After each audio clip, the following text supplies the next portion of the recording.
السلام عليكم ورحمة الله وبركاته. إن الحمد لله نحمده ونستعينه ونستغفره ونعوذ بالله من شرور أنفسنا ومن سيئات أعمالنا. من يهده الله فلا مضل له ومن يضلل فلا هادي له. وأشهد أن لا إله إلا الله وحده لا شريك له وأشهد أن محمدا عبده ورسوله صلى الله تعالى عليه وعلى آله وصحبه وسلم تسليما كثيرا. أما بعد فقد قال الإمام البخاري رحمه الله تعالى باب ما يذكر في الطاعون. قال حدثنا حفص بن عمر قال حدثنا شعبة قال أخبرني حبيب بن أبي ثابت قال سمعت إبراهيم بن سعد قال سمعت أسامة بن زيد رضي الله تعالى عنه يحدث سعدا عن النبي صلى الله عليه وسلم قال إذا سمعتم بالطاعون بأرض فلا تدخلوها وإذا وقع بأرض وأنتم بها فلا تخرجوا منها. فقلت أنت سمعته يحدث سعدا ولا ينكره قال نعم. সম্মানিত ভাতৃমণ্ডলী, আল্লাহ রাব্বুল আলামিনের প্রশংসা এবং প্রিয় নবী মুহাম্মদুর রাসূলুল্লাহ সাল্লাল্লাহু আলাইহি সাল্লামের উপর সালাত ও সালামের পর আজ জুমাবার दूसरा जमादाल उला 1447 हिजरी मुताबिक 24 अक्टोबर 2025 আমাদের ধারাবাহিক আলোচনা সহিহুল বুখারীর চিকিৎসা পর্ব নম্বর 6, ইমাম বুখারীর চিকিৎসা পর্বের অধ্যায় নম্বর 30। বিষয়বস্তু সম্পর্কে বলছেন ইমাম বুখারী রাহিমাহুল্লাহু তাআলা বাবু মা ইউযকারু ফিত তাউন। এই অধ্যায় হচ্ছে যেসব আলোচনা এসেছে হাদিসে প্লেগ সম্পর্কে। প্লেগ বিশেষ ধরনের মহামারী, যেটি প্লেগ বলে পরিচিত আমাদের উপমহাদেশের ভাষায়, বাংলায় হোক উর্দু হিন্দিতে হোক, প্লেগ বলা হয়ে থাকে। বুঝেন প্লেগ? এমনি বুঝেন, কিন্তু দেখেছেন প্লেগ রোগী? কেউ দেখেছেন? হ্যাঁ, শুনেছেন? হ্যাঁ, কেউ দেখেছেন প্লেগ রোগে আক্রান্ত ব্যক্তিকে? প্লেগের রোগ কেমন হয়? আমার তো মনে হয় না। যারা হয়তো 70-80 বছর বয়সের আছেন তারা দেখে হবে, আমরা নিজেরা দেখিনি, তবে শুনেছি খুব বেশি। আমরা যখন খুব ছোট ছিলাম, 8 থেকে 10 বছর এই 12 বছর, এই সময়গুলোতে শুনতাম ঘোষকরা সরকারের পক্ষ থেকে ঘোষণা করার জন্য আসতো, জি, যাকে বলা হয়তো আমাদের দেশের ভাষায় গুটি বসন্ত। নাম শুনেছেন? শুনেছেন? গুটি বসন্ত এক ধরনের মারাত্মক কষ্টদায়ক ফোড়া, বিষাক্ত, প্রচণ্ড ব্যথা হয় এবং তাতে মানুষ দ্রুত মারা যায় এবং খুব জঘন্য ছোঁয়াচে টাইপের এইরকম রোগীর সংস্পর্শে যারা আসে, পরিবারের সদস্য অথবা আশেপাশে, দ্রুত বেগে ছড়িয়ে পড়ে। কিছু কিছু হাদিস দ্বারা প্রমাণিত হয় যে এটা হচ্ছে তানুল জিন, জিনের আঘাত। জিনের আঘাত, জিন মানুষের শরীরে আঘাত করে থাকে। আল্লাহ তাআলা আলাম। আর এই সব ধারণার কারণেই এতদূর পর্যন্ত তো বলা যেতে পারে, কিন্তু এর উপর অতিরিক্ত বেশ কিছু বিদআত সেই যুগে ছিল।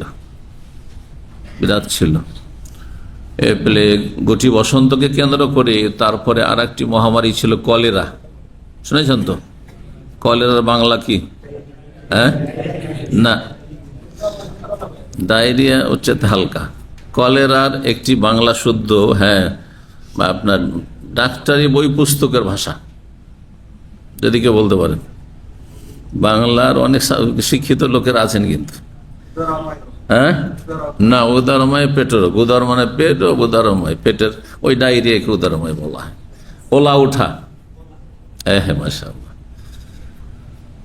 তো কলেরা, আমি কলেরা দেখেছি ছোটকালে।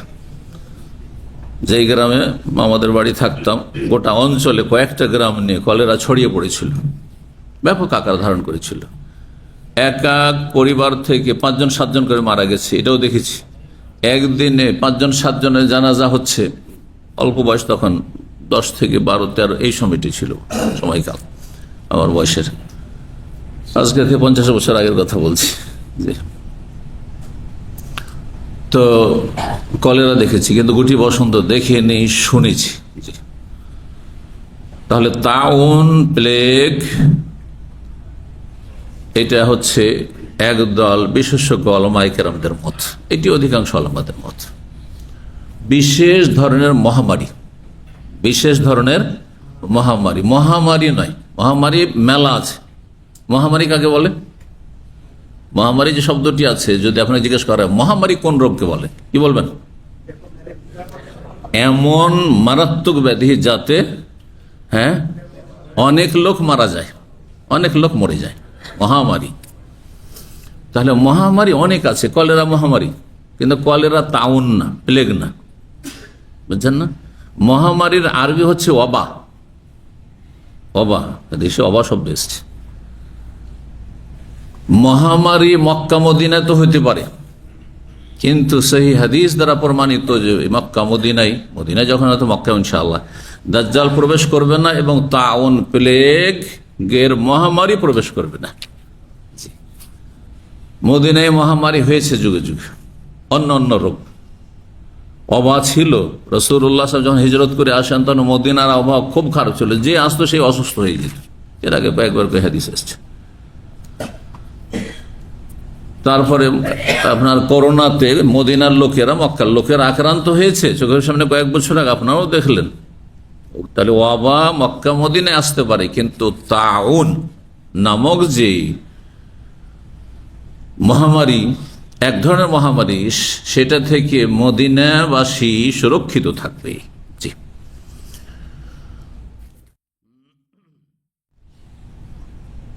আরেক দল বলছেন যে তাউন আর ওয়াবা দুটো হচ্ছে প্রতিশব্দ। প্রতিশব্দ কাকে বলে? বাংলা জানা লোকেরা হাত ওঠান, সবাই হাত ওঠান। দুটি শব্দ বা একাধিক শব্দ, দুটি বা ততোধিক, একাধিক শব্দ, কিন্তু অর্থ হচ্ছে একটি। আরবিতে এটাকে বলে মোতারাদিফ। মোতারাদিফ, আলফাজ আল মোতারাদিফা, এমন কিছু শব্দ যেগুলি একটি অর্থ বহন করে। অনেকগুলো শব্দ, কিন্তু দুই বা তার বেশি হতে পারে। তাহলে তাউন যাকে বলে সেটা হচ্ছে ওবা। আরেক দল বলছে মানে ওবা মানে মহামারী, আর তাউন মানে মহামারী, কিন্তু বিষয়টি সূক্ষ্ম নয়। তো যারা ভাষাবিদ, আরবি ভাষাবিদ, তারা এই দুটো ব্যাখ্যা করেছেন। একদল বলেছেন যে তাউন বিশেষ ধরনের জঘন্য মহামারী, কিন্তু সব মহামারীকে তাউন বলা হয় না, এটি বেশি সহি শুদ্ধ মত ভাষাবিদদের। আর একটি মত হচ্ছে তাউন আর ওবা প্রতিশব্দ একই অর্থ বহন করে, যে কোনো মহামারীকে। তাহলে করোনাকেও তাউন বলবেন, কিন্তু না, করোনা তাউন নয়, করোনা ওবা। জি, তো আজকে দীর্ঘ সময় আমাদের আলোচনা চলবে এই তাউন, প্লেগের মহামারী সম্পর্কে, এবং এই রোগ যদি কোথাও আল্লাহ না করে ছড়িয়ে পড়ে, আল্লাহ হেফাজত করুন, ভালো মানুষদের বিশেষভাবে আল্লাহ হেফাজত করুন, যে কোনো দুরারোগ্য ব্যাধি থেকে, মারাত্মক ব্যাধি থেকে, জঘন্য ব্যাধি থেকে আল্লাহ রাব্বুল আলামিন আমাদের আফিয়াত দান করুন, এবং মুসলিম উম্মার ভালো মানুষদের বিশেষভাবে দোয়া করে তাদের জন্য আল্লাহ হেফাজতে রাখেন। জি, 5728 নম্বর হাদিস বর্ণনা করছেন ইব্রাহিম বিন সাদ। তিনি বলছেন সামিআতু ওসামা বিন যায়েদ, আমি ওসামা বিন যায়েদ রাদিয়াল্লাহু তাআলা আনহু থেকে শুনেছি। ওসামা ও সাহাবী এবং যায়েদ ইবনে হারেসা ও সাহাবী।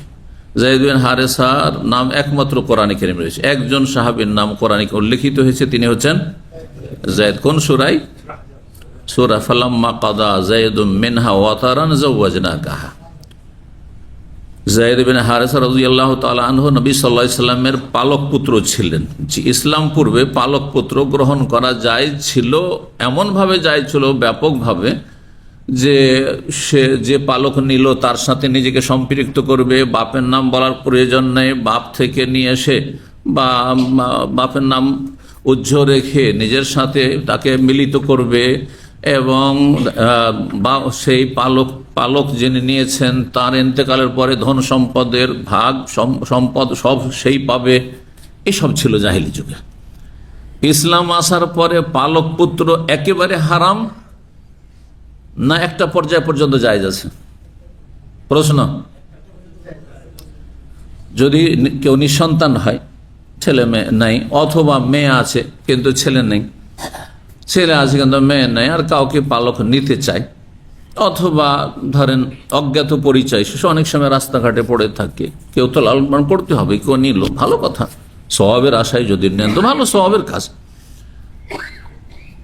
একটি শিশুকে আপনি প্রতিপালন করলেন, ভালো তরবিয়ত দিলেন, বরং তার জীবনটা রক্ষা করলেন। হয়তো এইভাবে পড়ে থাকলে মারা যেত কয়েক ঘন্টার মধ্যে, আপনি উঠিয়ে নিয়ে এসছেন, মানুষ করেছেন। শুধু জায়েজ নয়, অনেক সময় স্বভাবের কাজ, অনেক সময় ফরজ। একটা বাচ্চা রাস্তায় মরে যাচ্ছে, রেল লাইনের পাশে বাচ্চা পড়ে থাকে, হ্যাঁ, রোডের পাশে পড়ে থাকে আমাদের দেশে, হ্যাঁ, যারও সন্তান অথবা কেউ অভাবে তাড়নায় ফেলে দিয়ে চলে গেছে, মায়াতে মারতেও পারেনি, আর রাখবেও না হয়তো মানুষ সম্মানের জন্য, হ্যাঁ, হারাম সন্তান, অথবা খাওয়াতে পারবেন না, হ্যাঁ, দেখাশোনা করতে পারবেন, যারা ফেলে দিয়ে চলে গেছে। এসব ঘটে না? ঘটে না? আপনি যদি উঠিয়ে নিয়ে আসেন তো অনেক সওয়াবের কাজ।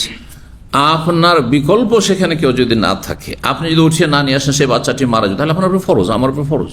আমি শুধু জানলাম, আমি দেখলাম, আর ছটপট করছে বাচ্চাটি, 1-8 ঘন্টার মধ্যে মারা যাবে, এই সময়ের মধ্যে আর কেউ নাও আসতে পারে, কেউ দায়িত্ব নিচ্ছেন না, তাহলে আমার উপরে ফরজ। জি, এক কথায় ফারজে কেফায়া, অনেকে আছেন সেখানে ফারজে কেফায়া, কোনো একজনও যদি এর প্রতিপালন না করে, এর প্রাণ রক্ষা না করে, তো সমস্ত এলাকাবাসী গুনাহগার, জানাজার সালাতের মতো। ফারজে কিফায়া, তাহলে ফারজে কিফায়া শুধু জানাজা নয়, বহু মাসলা মাসাইল যে ফারজে কিফায়া।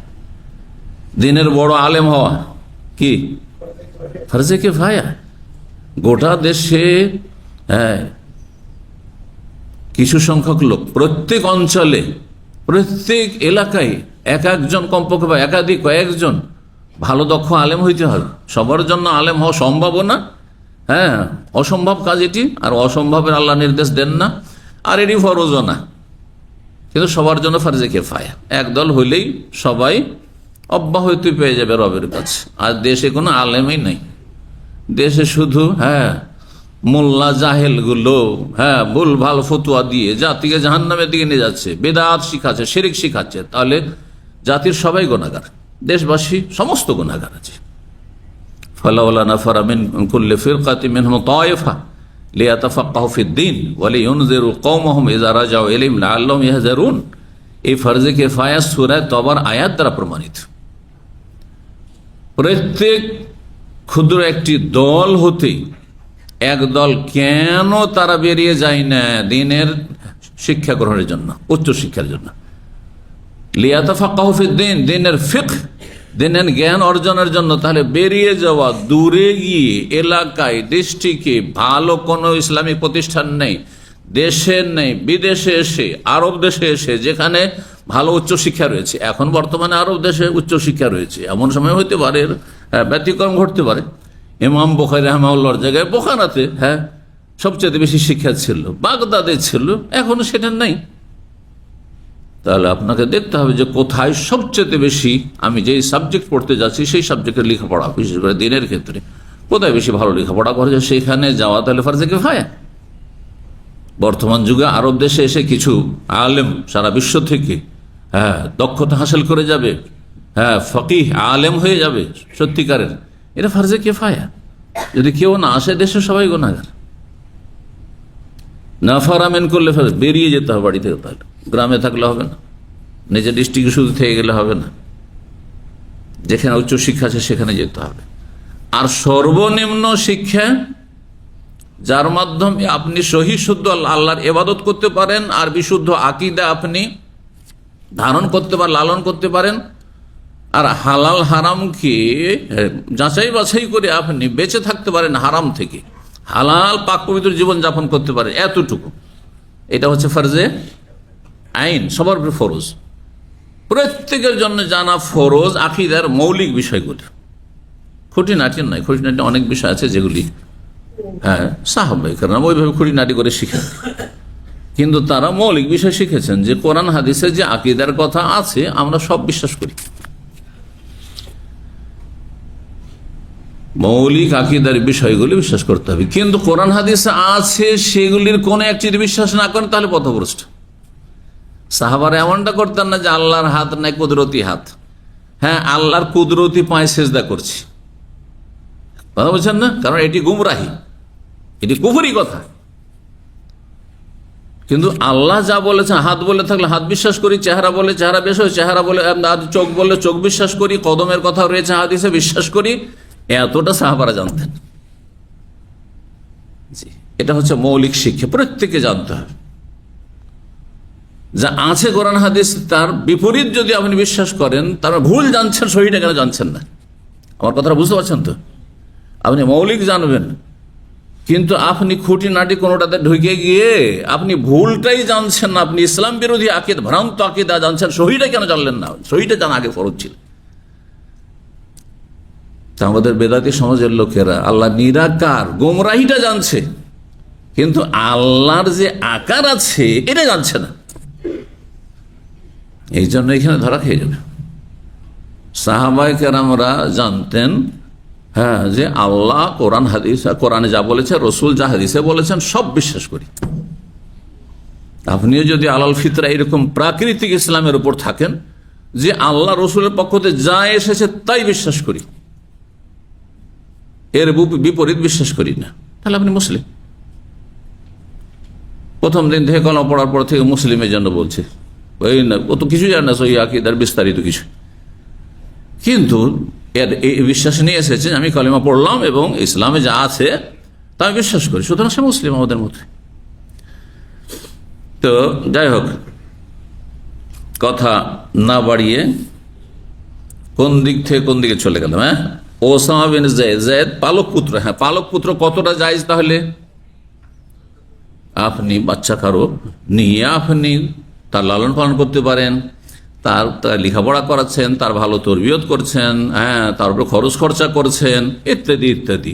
তাকে কি আপনি টাকা পয়সা দিচ্ছেন, হ্যাঁ, তার চলাফেরার জন্য, এবং তার জন্য ওসিয়ত করতে পারেন আপনি। কতটা? সর্বঊর্ধ্বে আপনার পুরো ধন সম্পদের সর্বোচ্চ 1/3, 1/3 অসলস অসলস কাসির ওসিয়ত, যে আমরা দুনিয়া থেকে চলে যাওয়ার পরে 3/1 বা 4/1, হ্যাঁ, এই যে পালক পুত্র তাকে তোমরা দিয়ে দিবে। ভাইদেরকে বলছো, তো নিজের ছেলে নেই, হ্যাঁ, মেয়ের আছে, মেয়েদেরকে বলে দিল। ওসিয়ত এটা, ইন্তেকালের পরেও তাদেরকে দাও, এটা হচ্ছে ওসিয়ত। আর জীবদ্দশায় কিছু দিও দাও, তাও জায়েজ। জীবদ্দশায় 2-4-5 বিঘা জমি লিখে দিল, জায়েজ আছে, জায়েজ আছে। কিন্তু মারা যাওয়ার পরে মেয়ে আছে আর ওই পালক পুত্র আছে, মেয়েকে অর্ধেক আর ছেলে তুমি অর্ধেক, না হারাম? হারাম। কারণ ওই পালক পুত্রের চাইতে বেশি হক রাখে আপনার ভাই, আপনার বোন, হ্যাঁ, এমনকি আপনার ভাতিজা, বুঝেছে না? ভাই না থাকলে ভাতিজা, ভাতিজি আছে, ভাই বোন নেই, তারা বেশি হক রাখে, কারণ তারা আপনার রক্তের সম্পর্কে, তারা ওয়ারেসিন, উত্তরাধিকারী, কিন্তু এ ওয়ারেস না, আপনার সাথে এর কোনো ব্লাড কানেকশন নেই, জি, রাহিমের কোনো সম্পর্ক নেই, এহসানের সম্পর্ক রয়েছে। তো শরীয়তে তাহলে আচ্ছা, তারপরে আর একটা জিনিস বাধা নিষেধ ওখানে, পালক পুত্র নিয়ে অধিকাংশ লোকেরা তার, হ্যাঁ, কাগজপত্র কি করছে, নাম পরিবর্তন করে নিচ্ছে। তার বাবার নাম নাই, কার নাম আছে? যে পালক নিয়েছে তার নাম আছে। না, জায়েজ নয়, হারাম, কাবিরা গুনাহ এটি। লানাল্লাহু মান ইদ্দা ইলা গায়রি আবি, আল্লাহর লানত রয়েছে ওই সব মানুষের উপর যারা নিজের বাপ ছাড়া অন্যের সাথে নিজেকে সম্পৃক্ত করে। আমার বাবা অমুক, অথচ সে জানছে এটা আমার বাবা না, এ আমাকে পালক নিয়েছে, দত্তক নিয়েছে, তাহলে তার উপর লানত। আর যে নিজের সাথে সম্পৃক্ত কাগজপত্র এইভাবে করে নিল, তার উপর লানত রয়েছে। সুতরাং নেকি করতে গিয়ে কাবিরা গুনাহে লিপ্ত হবেন না, আশা করি বুঝতে পারছেন। তো ওসামা এই যায়েদের ছেলে, ওসামা রাদিয়াল্লাহু তাআলা আনহুকে রাসূল খুব ভালোবাসতেন, যেমন হাসান হোসেনকে ভালোবাসতেন। কারণ নিজের ঘরে লালিত পালিত তার বাবা আর তারই সন্তান, সুতরাং ওই নাতির মতো আদর স্নেহ পেয়েছে, যদিও নাতি নয়, কিন্তু নাতির মতোই আদর স্নেহ পেয়েছে। হিব্ব রাসূলিল্লাহ সাল্লাল্লাহু আলাইহি ওয়াসাল্লাম হাদিসে রয়েছে, রাসূল সাল্লাল্লাহু আলাইহি ওয়াসাল্লাম প্রিয়জন। এই জন্য এক মহিলা যখন চুরিতে ধরা খেল, যার নাম ছিল ফাতেমা, মখজুম বংশের, খুব বড় বড় সম্ভ্রান্ত বংশ, কোরাইশ বংশ, কোরাইশের একটি গোত্র হচ্ছে মখজুম, বানু মখজুম।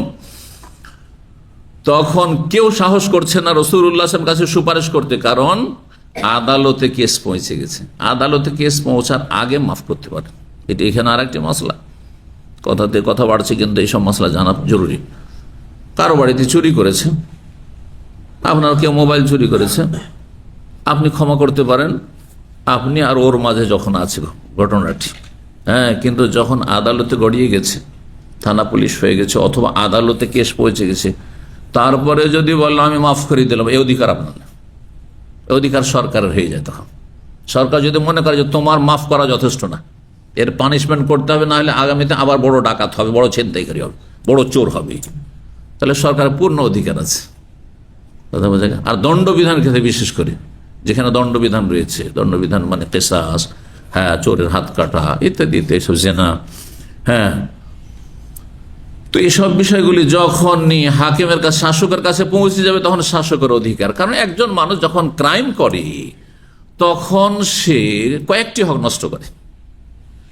আল্লাহর হক নষ্ট করে, আল্লাহ নাফরমানি করে, রাসূল সাল্লাল্লাহু আলাইহি ওয়াসাল্লামের হক নষ্ট করে, রাসূলের বিরুদ্ধাচরণ করে, আসাল্লাহ ওয়া রাসূল, আল্লাহ এবং রাসূল নাফরমানি করেছে, বিরুদ্ধাচরণ করেছে, অন্যায় লিপ্ত হয়েছে, এবং শাসকের হক নষ্ট করেছে, দেশে ক্রাইম করে, অপরাধ করে, হ্যাঁ, সরকারের হক নষ্ট করেছে, সরকারি আইন লঙ্ঘন করেছে। মানব রচিত আইনের কথা বলছেন না, আমাদের আইনই হচ্ছে ইসলাম, আমাদের আইনই হচ্ছে আল কোরআন ওয়াস সুন্নাহ। জি, যদি সত্যিকারী কেউ মুসলিম হয়, তাহলে এটা বিশ্বাস রাখতে, ইয়াকিন রাখতে হবে, পারি আর না পারি, কিন্তু ইয়াকিন রাখতে হবে যে আমার বিধান হচ্ছে ওহী, কোরআন এবং সুন্নাহ, সার্বিক ক্ষেত্রে। আর এই বিধান কায়েম করার জন্য আমরা আবার কুফরি তন্ত্রে যাব না, দান সাদকা করার জন্য চুরি করতে যাব না। বুঝতে পারছেন? আপনাদের অনেকে অভাবী গরিব আছে, ওই সবাই দান সাদকা করছে, আমি তো দান সাদকা করতে পারি না, তো এক কাজ করি, আমার রুমমেটের টাকা পয়সা তো মেলা আছে, কিছু চুরি করে নিয়ে গিয়ে ইসলামিক সেন্টারে দান করে দিই, চলবে? তো গণতন্ত্র ঠিক ওই রকমই।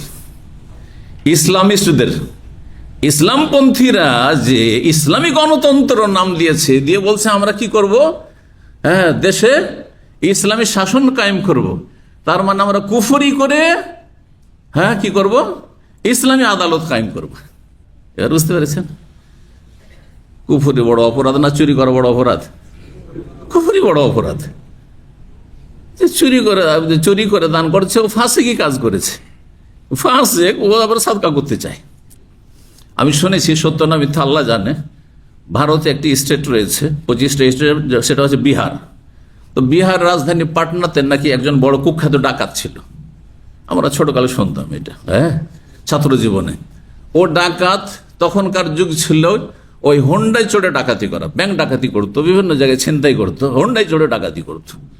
তো ও ডাকাতি করে করতো, খুব ভালো মানুষ আবার ছিল এদিক থেকে, যা ডাকাতি করতো সব দান সাদকা করে দিত গরিব দুঃখীকে।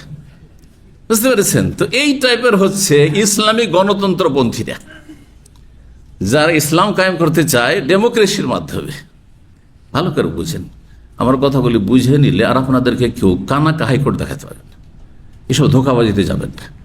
আল্লাহ আমাদেরকে খেলাফত দেবেন, কিন্তু তরিকাও বাতলি দিয়েছেন, তরিকা আমাদের জন্য ছেড়ে দেননি। তরিকা হচ্ছে শিরক মুক্ত হও, তরিকা হচ্ছে তৌহিদ প্রতিষ্ঠা করো, তরিকা হচ্ছে আল্লাযীনা মাক্কান্নাহুম ফিল আকামুস সালাত, নামাজ কায়েম করো, ওয়া আতাউ যাকাত, পূর্ণভাবে যাকাত দান করো, ও আমারু বিল মারুফ, ভালো কাজের উপদেশ দিতে থাকো। যে যেখানে আসো, আপন আপন জায়গা থেকে কতটা তোমার ক্ষমতা আছে, বল প্রয়োগ করার অধিকার আছে কিনা, নাকি কথার দ্বারা বলার তোমার ক্ষমতা আছে, নাকি অন্তর থেকে ঘৃণা করে কমপক্ষে প্রতিবাদ, কোন স্তরে তুমি আছো সেটা তুমি দেখো। আমারু বিল মারুফ ওয়া নাহাউ আনিল মুনকার, অন্যায়কে নির্মূল করার চেষ্টা করবে। 3 স্তরের কোন স্তরে আপনি আমি আছি ওটা দেখতে হবে। সরকার ওপরে আছে একবারে, তাদেরকে বল প্রয়োগ করতে হবে অন্যায়কে নির্মূল করার জন্য। আলেম ওলামা এবং সমাজের যারা প্রভাবশালী, তাদের কথার দ্বারা, তাদের কথার মূল্য আছে, এক কথায় মানুষকে সোজা করতে পারবে। হ্যাঁ, ওয়াজ উপদেশ দিয়ে হোক, অথবা শক্ত একটা অর্ডার দিয়ে হোক, গ্রামের বাঁকাদেরকে সোজা করতে পারে। তাহলে কথার দ্বারা আমারু বিল মারুফ নাহিল মুনকার, ভালো কাজের উপদেশ দেওয়া, অন্যায় কাজে বাধা দেওয়া। আপনি দেশের গরিব মানুষ, গ্রামের একেবারে অসহায় দুর্বল মানুষ, আর গ্রামের হোমড়া চোমড়া পয়সাওয়ালা প্রভাবশালীরা অপরাধে ডুবে আছে। যদি আপনি তাদের এই ভুলের কথা তাদের বলতে যান যে আপনারা তো এই যে সুদ খাচ্ছেন এটা জায়েজ নয়, তো জিভা কেটে নেবে, আপনার জীবন থেকে মেরে দেবে, হবে না? তাহলে আপনার জন্য কথা বলাও জায়েজ নয়। এটা ভুল, আপনার এটা করিয়েন না, এ কথা বলবেন না। কি করবেন আপনি? অন্তর থেকে ঘৃণা করবেন পাপকে এবং পাপীকে, সুদকে এবং সুদ করবে, হারামকে এবং হারাম করবে।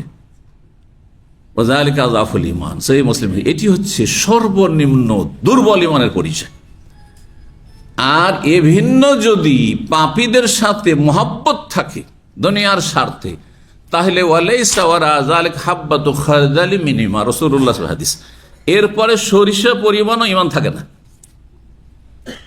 যে বেনামাজিকে ভালোবাসে, যে মদখোরকে ভালোবাসে, যে জেনাকারীকে ভালোবাসে, যে আপনার শিরকারীকে ভালোবাসে, যে বেদাতিকে ভালোবাসে, যে মাজারিকে ভালোবাসে, বুঝতে পারছেন, যে ইসলামের অপব্যাখ্যা যারা করছে একামতের দিন মানে ক্ষমতা, তাদেরকে ভালোবাসে, যদি ভালোবাসা থাকে আপনি প্রতিবাদ তো করলেই না, ঘৃণা তো করলেন না, বরং ভালোবাসা সম্প্রীতি, তাহলে সরিষা পরিমাণ ইমান নেই। রাসূলুল্লাহ সাল্লাল্লাহু আলাইহি ওয়াসাল্লাম। তো যাই হোক, এখন হাদিসের দিকে আসি। কথা লম্বা হয়ে গেছে, কিন্তু আল্লাহ রাব্বুল আলামিন যেন এই কথাগুলি দ্বারা আপনাদেরকে উপকৃত করেন, এবং আল্লাহ রাব্বুল আলামিন যেন সমস্ত গুমরাহি বিভ্রান্তি, ফিতনার জামানায় আমরা আছি, কত রকমের নিত্য নতুন ফিতনা আসছে, আর বড়ই আকর্ষণীয় আসছে। মনে হয় এটি হচ্ছে মুক্তির পথ, এটি হচ্ছে বিজয়ের পথ, এটি হচ্ছে মুসলিম জাতির শক্তিশালী হওয়ার পথ, স্ট্রং হওয়ার পথ, এটি হচ্ছে কাফেরদেরকে দুর্বল করার পথ। কিন্তু আসলে সেগুলি রাসূলুল্লাহ সাল্লাল্লাহু আলাইহি ওয়াসাল্লাম ছেড়ে যাওয়া পথ নয়। বলছেন ওসামা বিন যায়েদের কাছে আমি শুনেছি, ইব্রাহিম বিন সাদ বলছেন, ইউহাদ্দিসু সাদান, তিনি সাদ বিন আবি ওয়াক্কাস রাদিয়াল্লাহু আনহু হাদিস বর্ণনা করছিলেন। ইব্রাহিমের বাবার নাম সাদ, আর সাদ বিন আবি ওয়াক্কাসকে এই হাদিসটি শোনাচ্ছিলেন কে? Osama bin Zayed. Osama bin Zayed রাসূলুল্লাহ সাল্লাল্লাহু আলাইহি ওয়াসাল্লামের কাছের মানুষ, ঘরেই লালিত পালিত বা একবারে খুব ক্লোজড মানুষ। তিনি সাদ বিন আবি ওয়াক্কাসকে হাদিসটি শুনিয়েছেন। আনিন নবী সাল্লাল্লাহু আলাইহি সাল্লাম হতে বর্ণনা করি যে রাসূলুল্লাহ সাল্লাল্লাহু আলাইহি ওয়াসাল্লাম বলেন, ইজা সামিতুম বিত্তাউন বিআরজিন, যখন তোমরা কোন প্লেগ সম্পর্কে শুনতে পাবে, বিআরজিন কোন দেশে বা কোন অঞ্চলে, ফালা তাদখুল, শুনলে যে আল্লাহ না করে রিয়াজে এইরকমটা হয়েছে, শুনলেন যে সৌদি আরবে আছেন আপনি, শুনলেন যে বাংলাদেশে এখন প্লেগ দেখা দিয়েছে, তাহলে ফালা তাদখুলুহা, ছুটি যাওয়ার পরিকল্পনা ছিল, নিয়ত ছিল, আপনি যাবেন না, প্রবেশ করবেন না। দেশে ছুটি গিয়েছেন, জানছেন, আর কোন দেশে প্রবাসে আছেন আপনি, শুনছেন যে যেই প্রবাসে ছিলাম সেখানে প্লেগ ছড়িয়ে পড়েছে, আর আসবেন না, ফালা তাদখুলুহা, প্রবেশ করবেন না। আপনি নিরাপদ স্থানে আছেন, সেখানে থাকেন। সুবহানাল্লাহ। আপনি ভালো জায়গায় আছেন, ঝুঁকিপূর্ণ জায়গায় আসেন না, আপনি সুরক্ষিত স্থানে আপনি অবস্থান করুন। বলছেন ওয়াইদা ওয়াকা বিআরদিন ওয়া আনতুম বিহা, আর যদি কোন অঞ্চলে মহামারী ছড়িয়ে পড়ে, এই প্লেগের মহামারী ছড়িয়ে পড়ে, ওয়া আনতুম বিহা, সেই সময় সেখানে তুমি অবস্থান করছো, ফালা তাখরুজু মিনা, সেখান থেকে বেরিয়ে পালাবে না। অন্য রিওয়ায়াত আসছে ফালা তাখরুজু মিন ফিরারাম মিনহা, সেখান থেকে যান বাঁচাবার জন্য, জীবন রক্ষার জন্য পালাই এখান থেকে। অনেকে আক্রান্ত হতে লেগেছে, সুতরাং আমি তো এখন পর্যন্ত আক্রান্ত হয়নি, এখান থেকে ছুটি চলে যাই না। যাবেন না আপনি, যাবেন না আপনি। কেন?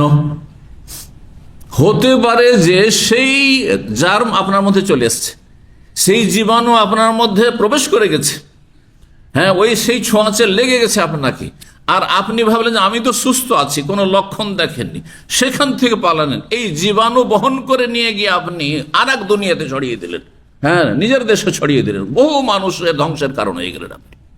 না, মরলে আপনি মরেন, কিন্তু অন্যদেরকে আর মারবেন না, আপনি অন্যদেরকে সুরক্ষিত রাখেন, অন্য অঞ্চলের মানুষকে সুরক্ষিত রাখেন। আশা করি বুঝতে পারছেন যে আল্লাহু আকবার, কত সুন্দর কথা রাসূলুল্লাহ সাল্লাল্লাহু আলাইহি ওয়াসাল্লামের, কত মায়ার কথা, কত ভালোবাসার কথা, যে তুমি নিজের জীবনটা কোরবানি করো, কিন্তু অন্যদেরকে তুমি কোরবানি করিও না, অন্যদের জন্য ঝুঁকির কারণ হয়ে না।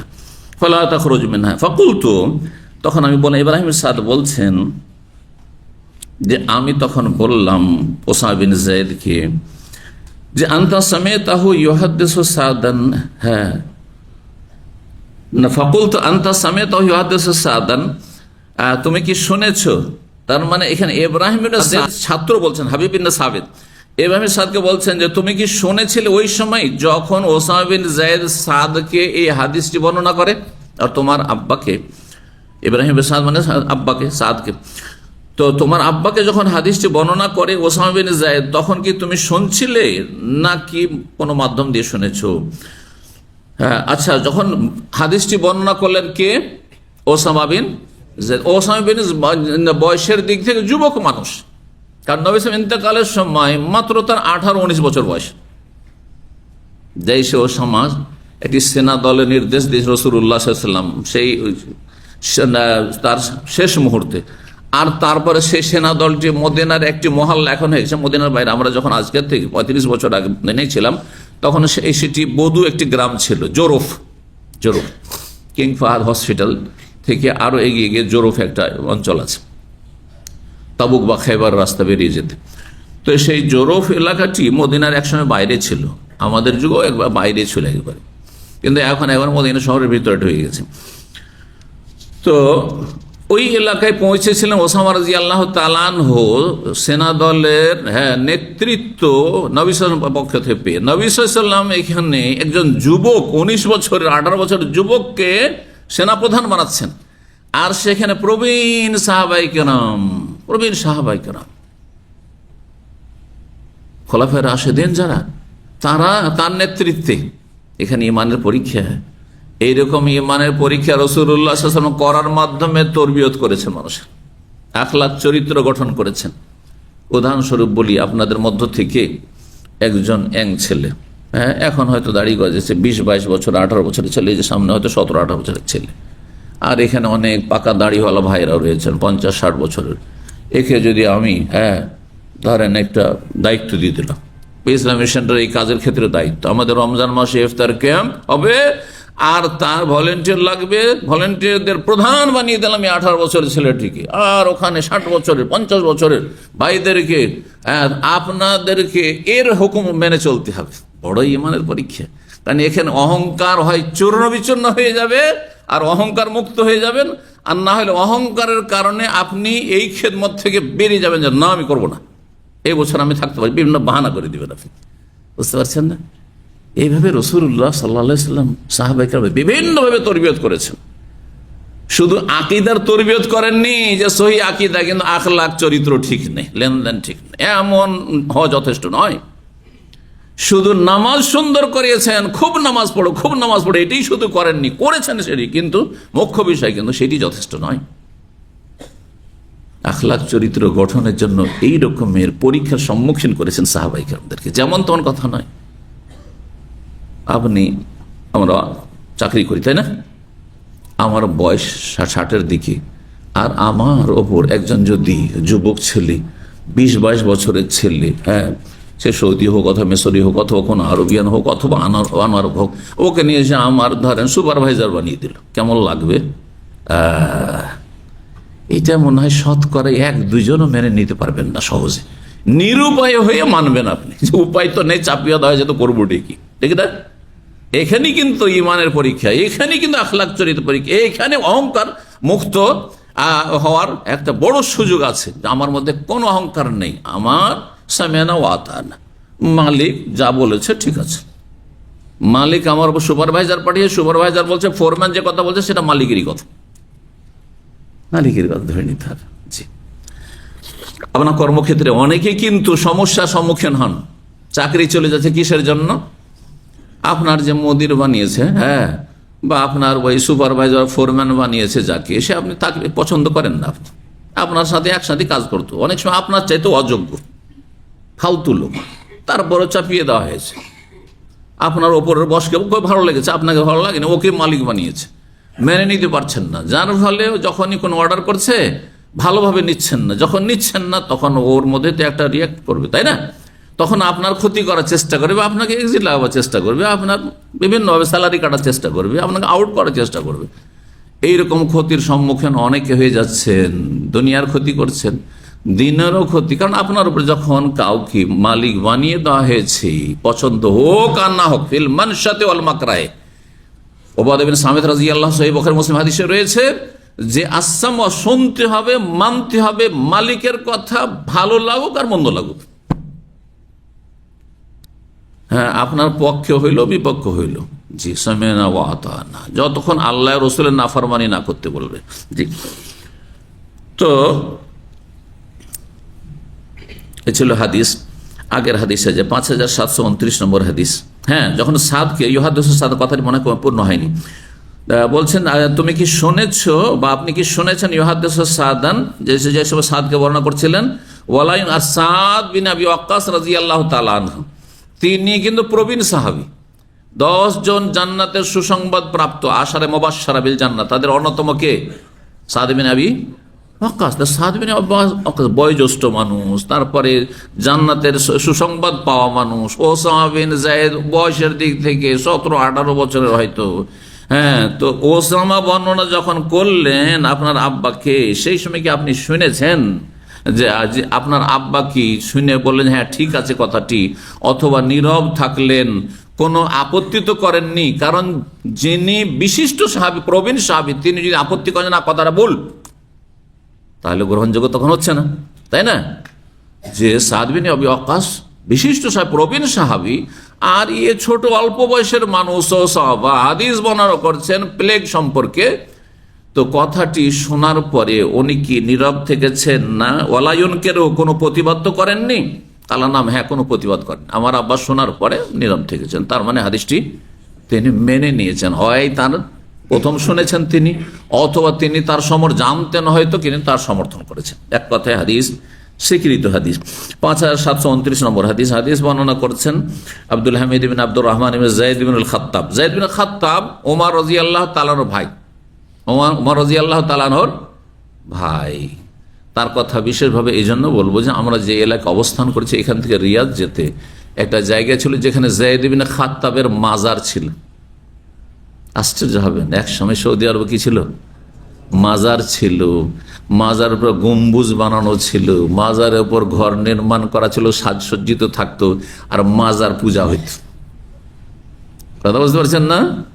আজকে থেকে 200 বছর আগে এখানে মাজার পূজা হইত, মাজার পূজা হইত। শাইখুল ইসলাম আহমদ বিন আব্দুল্লাহ রাহিমাহুল্লাহকে এই আরব দেশে আল্লাহ পাঠিয়ে এই দেশের ওপর, সারা বিশ্বের ওপর রহমত করেছে। যারা ইসলামের মুজাদ্দেদ, রিফর্মার, সংস্কারক, তারা আল্লাহর বিশেষ রহমত। কারণ সবার দ্বারা ঝুঁকি নেওয়া হয় না। অধিকাংশ আলেমরা মনে করে ওইসব ঝামেলা যাব না, বিতর্কিত হইতে যাব না, গাল খেতে যাব না, কি দরকার, আদা খাবে স্বাদ পাবে, শিরিক করবে, জাহান্নামে যাক, আমি কেন বলতে যাবো ওদের বিরুদ্ধে, ঠিক না? অল্প কিছু আল্লাহর বান্দা আলেম আলম আছেন যাদের শুধু আলেম বলা হয় না, এই জন্য তাদেরকে কি বলা হয়?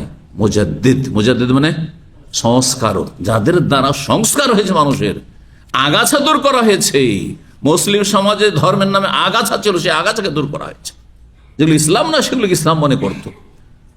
মক্কা মদিনায় রাসূলুল্লাহ সাল্লাল্লাহু আলাইহি ওয়াসাল্লামের কবরের তওয়াফ হইতো, এই তুর্কি আমলে তওয়াফ হইতো।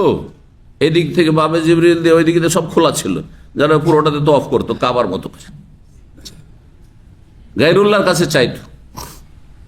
আমাদের একজন বাঙালি সৌদি ছিলেন, শেখ, মদিনা ইউনিভার্সিটি থেকে পাশ করেছেন, আজকে থেকে 50-60 বছর আগে। ওনাদের 3জন বাঙালি সৌদি হয়েছেন, আর 3জনই মদিনা থেকে পাশ করা। 3জনের সাথে আমার দেখা সাক্ষাৎ হয়েছে এবং 3জনের বাড়ি গিয়েছে। 2জন মক্কাতে, 2জনের বাড়ি, 2জনের ছেলেমেয়েরা মক্কায় আছেন, 1জনের ছেলেমেয়েরা মদিনায় আছেন। তাদের 3জনের সাথে আমার পরিচয় ছিল, খাতির ছিল, আলহামদুলিল্লাহ। আর তাদের বাড়িতে যেতাম, এখনো মাঝে মধ্যে তাদের ছেলেদের সাথে যোগাযোগ আছে। তাদের একজন এখানে আসতেন 4-5 বছর আগে, যারা পুরাতন ছাত্র দেখছেন, বশির আল মাসুমি।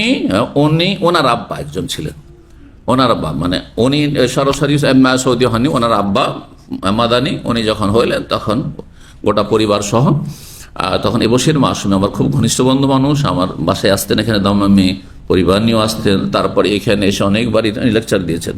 ওনার বেশ কিছু বই আছে, হ্যাঁ, তার মধ্যে একটি হচ্ছে প্রচলিত ভুল। কে পড়েছেন বইটা?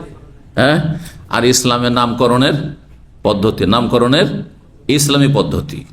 নামের ক্ষেত্রে এই জন্য যে তার নাম ছিল খাইরুল বাশার, উনি বই লিখলেন খাইরুল বাশার, তার নাম খাইরুল বাশার মানে হ্যাঁ শ্রেষ্ঠ মানুষ।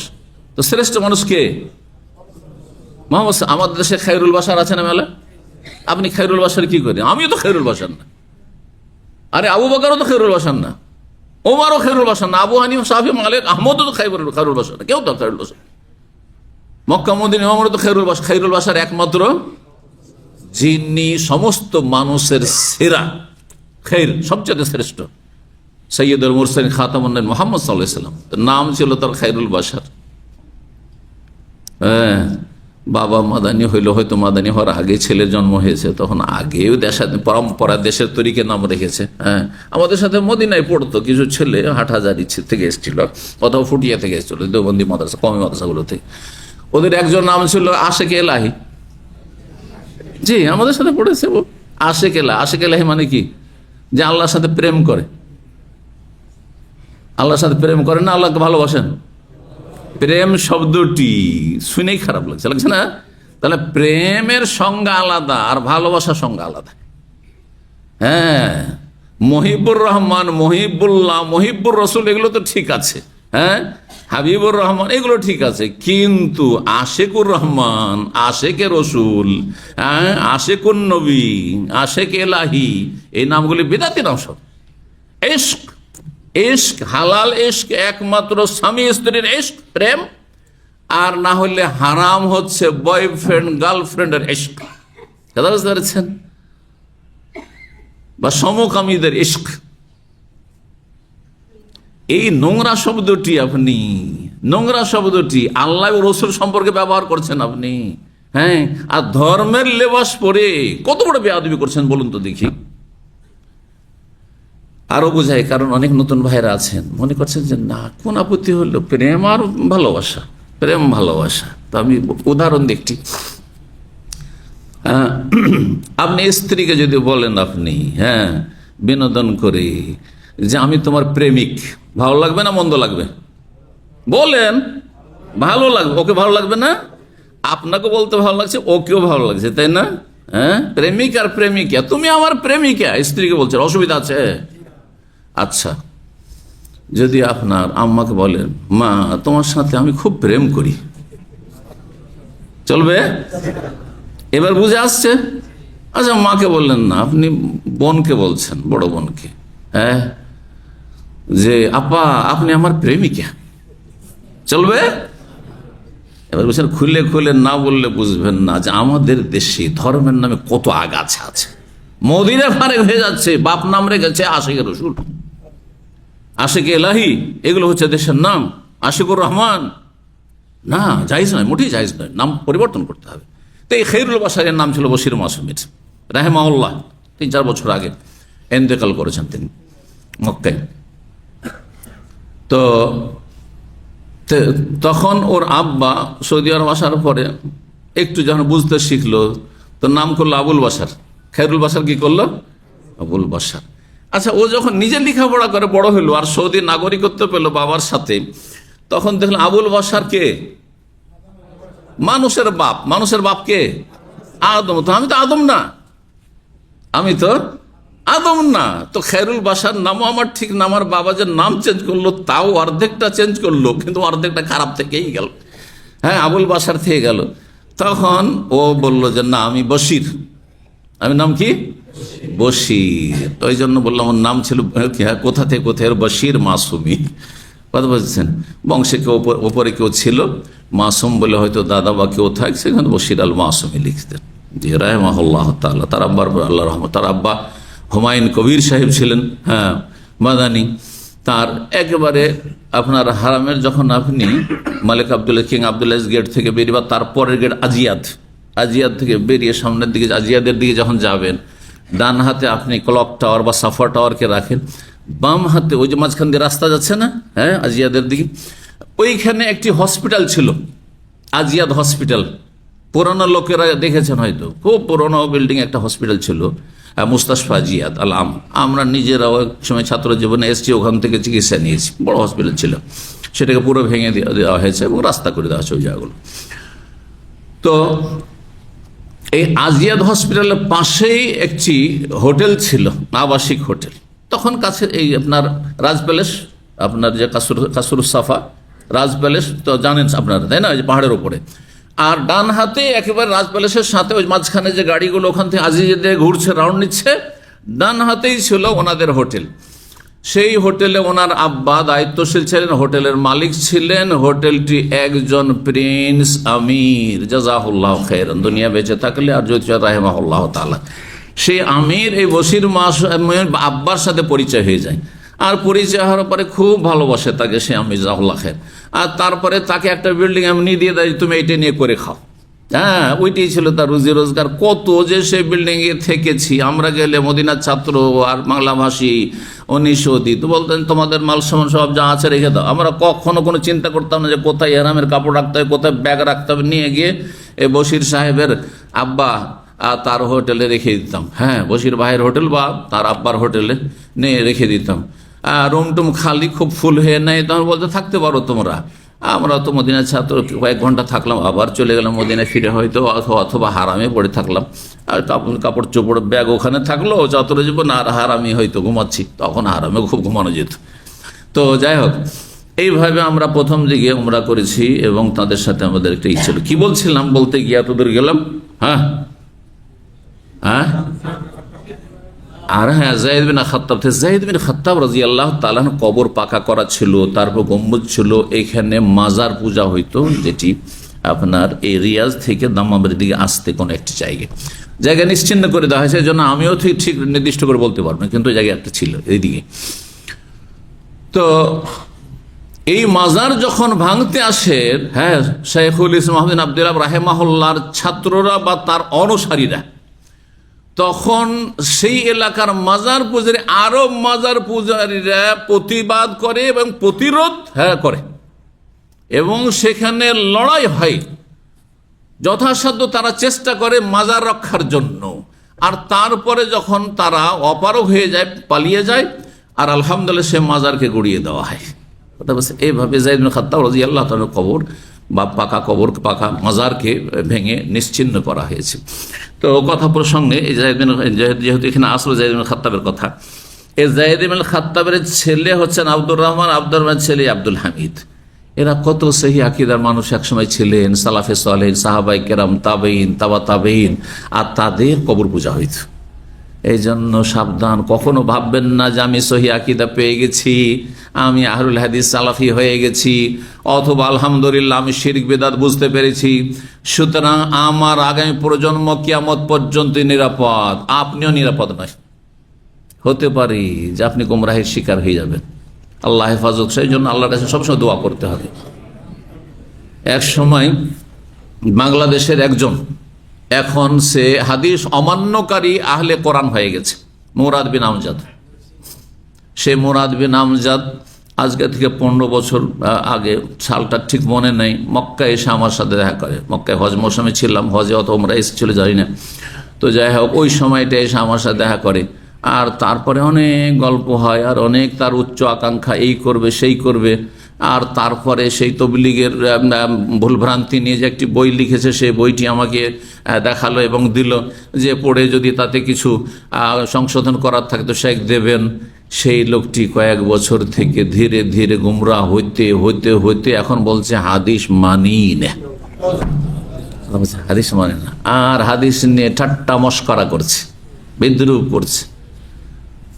শুধু কোরআন মানি হাদিস মানি না, সে মুসলিম হতেই পারে না এবং ইসলামের কোনো আমল করতে পারবে না। যে ইসলামের কোনো আমল করতে পারবে না, সে কি মুসলিম থাকবে? কখনো থাকবে না। কোরআন যথেষ্ট। কোরআন দিয়ে কোন আমলটা করতে পারবে? আজান দিতে পারবেন? হ্যাঁ, নামাজ পড়তে পারবেন? কোরআনের কোন আয়াতে আছে যে 5 টাইম নামাজ পড়তে হবে? কোরআনের কোন আয়াতে আছে 17 রাকাত ফরজ? কোরআনের কোন আয়াতে আছে যে তাকবীরে তাহরিমে নামাজ শুরু করতে হবে? কোরআনের কোন আয়াতে আছে সালাম ফিরে নামাজ শেষ করতে হবে?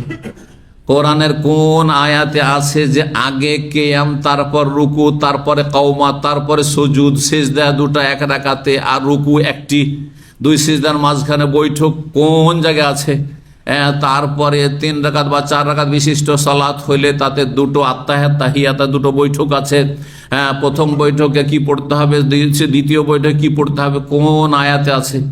তাহলে বোঝা গেল যে কোরআন দিয়ে কেউ নামাজই যখন পড়তে পারবে না, তো রোজাও রাখতে পারবে না, হজও করতে পারবে না, জাকাতও দিতে পারবে না, সুতরাং সে মুসলিম নয়। দেখলাম কোথায় চলে গেছে।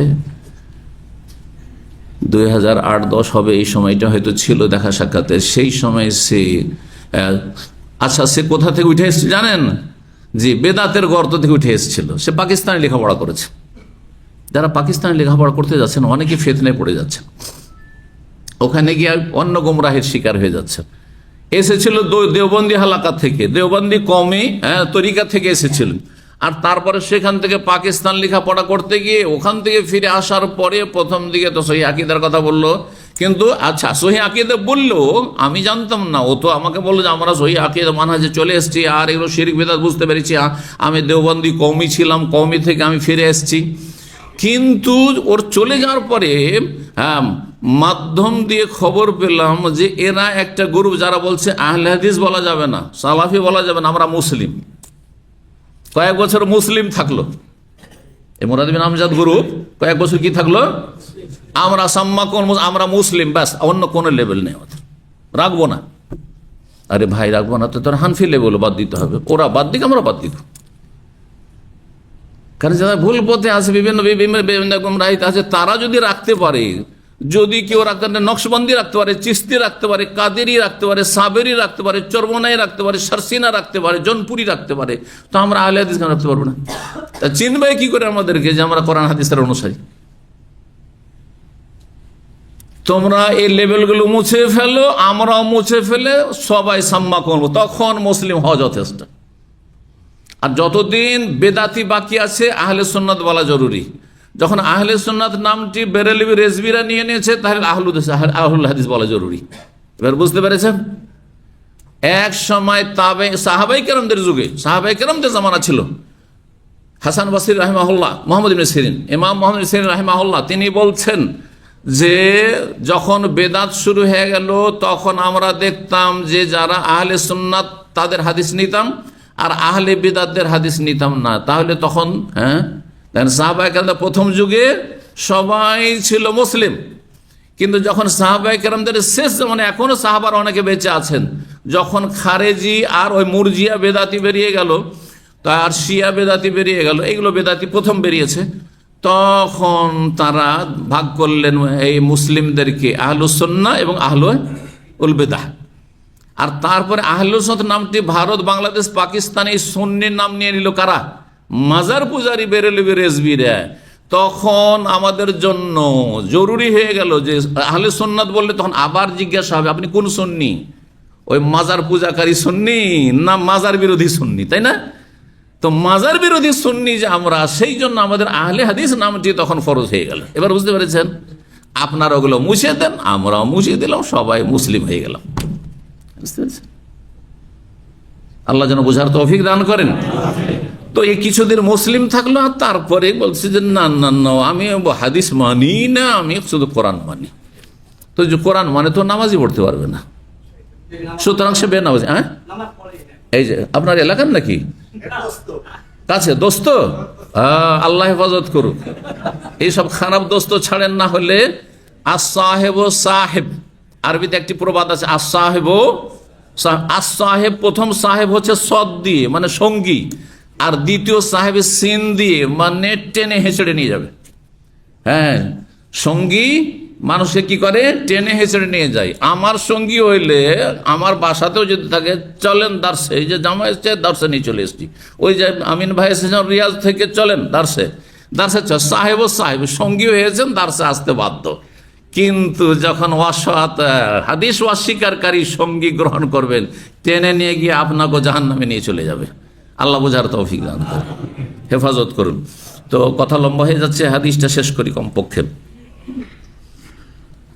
তো বলছেন যে এই আব্দুল হামিদ বিন আব্দুর রহমান বিন যায়েদ বিন খাত্তাব বর্ণনা করেছেন আব্দুল্লাহ বিন হারিস বিন নওফল থেকে, তিনি বর্ণনা করেছেন আব্দুল্লাহ বিন আব্বাস থেকে যে আন্না ওমর ইবনে খাত্তাব রাদিয়াল্লাহু আনহু খারাজ ইলা শাম, ওমর ইবনে খাত্তাব রাদিয়াল্লাহু তাআলা আনহু শাম দেশের উদ্দেশ্যে রওনা দিলেন।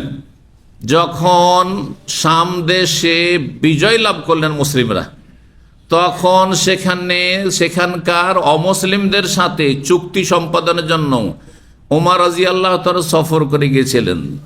তো এক সফরে যখন শাম দেশের কাছাকাছি পৌঁছেন, হাত্তা ইযা কানাবে সার্গ নামক স্থানে যখন, এই সার্গ এলাকাটি তাবুকের কোন একটি গ্রামের নাম প্রাচীন যুগে। তাবুক জানেন তো, সৌদি আরবের উত্তর পশ্চিম অঞ্চলে তাবুক কেউ গেছেন? তাইলে জানছেন, মাশাআল্লাহ। তাবুক থেকে আপনার শাম দেশ অর্থাৎ সিরিয়াই হোক, শাম দেশ কাকে বলে? এখন শাম দেশ বলে কোন দেশ নাই, কিন্তু শাম দেশ এখন 4টি দেশে ভাগ হয়ে গেছে, ছোট ছোট হয়ে গেছে। একটি হচ্ছে সিরিয়া, আরেকটি হচ্ছে প্যালেস্টাইন, যার একটা অংশ ইসরায়েল দখল করে ইসরায়েল বলছে, আর আরেকটি হচ্ছে উর্দুন জর্ডন, আর একটি হচ্ছে লেবানন। এই 4টি দেশ। তো এই বৃহৎ শাম দেশে যখন বিজয় লাভ হলো, ওমর বিন খাত্তাব রাদিয়াল্লাহু যাচ্ছিলেন সার্গ নামক স্থানে তাবুকের কোন একটি এলাকায় যখন পৌঁছিলেন, লাকিয়াহু ওমর ওয়াল আজনাদ, তখন সেনাবাহিনীর যারা প্রধান ছিল, ওমারা আমিরের বহু বচন আর আজনাদ জুনদের বহু বচন, জুন্দ মানে সেনা। তো সেনাবাহিনীর যারা সেনা প্রধান ছিলেন তারা সাক্ষাৎ করলেন। তাদের অন্যতম ছিলেন আবু উবাইদা ইবনুল জাররাহ এবং তার সাথী সঙ্গীরা, এরাই ছিলেন সেনা প্রধান। তো আবু উবাইদা ইবনুল জাররাহ রাদিয়াল্লাহু তার সাথী সঙ্গীরা বললেন, ফাখবারুহু, ওমর রাদিয়াল্লাহু তাআলা আমিরুল মুমিনিনকে জানালেন যে আন্নাল ওয়াবা কাদ ওয়াকা বিআরদিশ শাম, যে শাম দেশে মহামারী ছড়িয়ে পড়েছে। এই যে অবা শব্দ চলে আসলো, অবা আসলো না, অবা আর তাউন, আম আর খাস। জি, তো জানানো হলো যে শাম দেশে মহামারী ছড়িয়ে পড়েছে। কালা ইবনে আব্বাস, আব্দুল্লাহ ইবনে আব্বাস রাদিয়াল্লাহু তাআলা আনহুমা বলেন, বর্ণনা করে, ফাকালা ওমর, তখন ওমর বললেন রাদিয়াল্লাহু তাআলা, তখন তিনি কিন্তু খলিফা আমিরুল মুমিনিন, আবু বকর সিদ্দিক দুনিয়া থেকে চলে গেছে, রাসূলুল্লাহ দুনিয়া থেকে চলে গেছেন, জামানাকার ওমর খাত্তাব রাদিয়াল্লাহু খেলাফতের আমল। উদউলি আল মুহাজির আউয়ালিন, প্রথম সারির মুহাজিরিনদেরকে আমার জন্য ডাকো, আমার কাছে ডেকে নিয়ে আসো, ওদের সাথে পরামর্শ করি, এখন আমরা ঢুকবো না এখান থেকে ফিরে যাব। তার মানে ওমর রাদিয়াল্লাহু তাআলার কাছে আগের যে হাদিসটি আমরা পড়াই, হাদিস পৌঁছেনি, তিনি জানতেন না মাসলা, কি করব, যাব না। ফাদাহুম, প্রথম সারির যারা মুহাজিরিন তাদেরকে ডাকলেন, ফাস্তাশারাহুম, প্রবীণ মানুষ, তাদের মশওয়ারা নিলেন, পরামর্শ নিলেন, ওয়া আখবারাহুম, এবং তাদেরকে জানালেন যে তোমরা জানো কিনা আন্নাল ওয়াবা কাদ ওয়াকা বিশ-শাম, শাম দেশে মহামারী ছড়িয়ে পড়েছে, এখন করব কি, শাম দেশের প্রান্তে এসে পৌঁছে আছি, এখন আমরা যাব সামনে এগিয়ে নাকি মদিনায় ফিরে চলে যাব। ফাখতালাফু, তারা আপোষে বিভক্ত হয়ে গেল, 2 দলে ভাগ হয়ে গেল, মতবিরোধ হয়ে গেল। ফাকালা বাযুহুম, কেউ বললেন তাদের, কাদ খারাজনা লিআমরিন, আমরা গুরুত্বপূর্ণ একটি উদ্দেশ্যে বেরিয়েছি মদিনা থেকে, অর্থাৎ খ্রিস্টানদের নেতৃত্বে ছিল এই দেশ, তারা আমাদের কাছে সারেন্ডার করেছে, সুতরাং তাদের সাথে চুক্তি সম্পাদনের জন্য আমরা এই গুরুত্বপূর্ণ দায়িত্ব নিয়ে বেরিয়েছি, আপনিও বেরিয়েছেন, সুতরাং আমাদের ফিরে যাওয়াটা মনে হয় উচিত হবে না।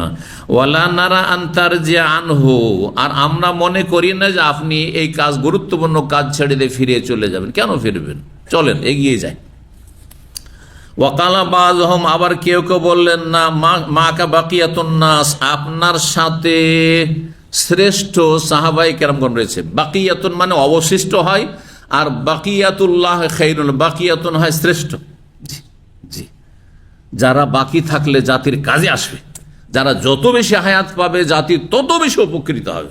তো আপনার সাথে শ্রেষ্ঠ লোকেরা রয়েছেন, ওয়াসাবু রাসূলিল্লাহ সাল্লাল্লাহু আলাইহি রাসূলুল্লাহ সাহাবায়ে কেরামগণ রয়েছেন। ওয়ালা নারা আনতুকদিমা ওয়ালা হাযাল ওয়াবা, আমরা মনে করি না যে আপনি এই মহামারীর অঞ্চলে ঝুঁকি নিয়ে প্রবেশ করবেন, এগিয়ে যাবেন, না যাওয়া ঠিক হবে না।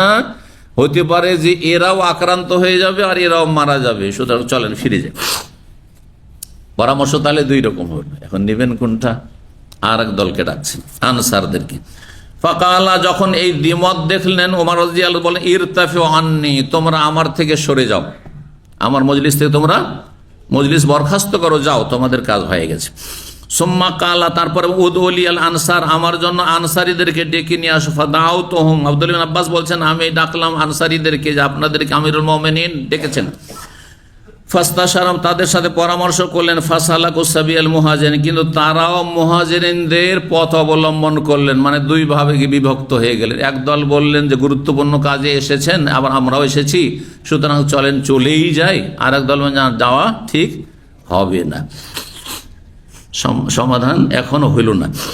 সুম্মা কাল উদুলি মান কানা হাহুনা মিন মাশিয়াখাতে কুরাইশ, তারপরে যখন এরাও যখন দুই মত হয়ে গেল, তখন তাদেরকে বলে ইরতাফিউনি, তোমরা আমার থেকে সরে যাও, যাও মজলিস বরখাস্ত করো, যাও নিজ নিজ কাজে যাও বা নিজ নিজ জায়গায় চলে যাও। সুম্মা কালা, তারপরে উদউলি মান কানা হাহুনা মিন মাশিয়াখাতে কুরাইশ,